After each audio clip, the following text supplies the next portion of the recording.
না না আর কালী মন্দির বাদ হোক, কিন্তু এই মন্দির না, দুর্গা পুজো হয় অন্য মন্দিরে।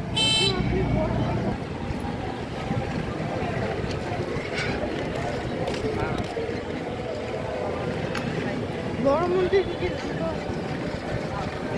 অনেক এগুলো আরো হয়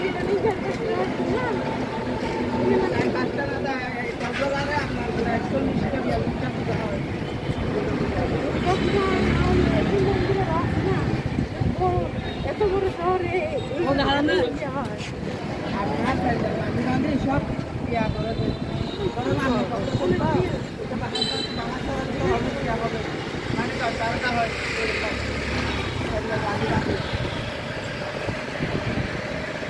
বাণিজ্য মেলা চলতেছে না, এইখানে হয় পাশে যেটা মাঠ আছে ওইখানে হয়, আবার লাবণী পয়েন্টে হয়।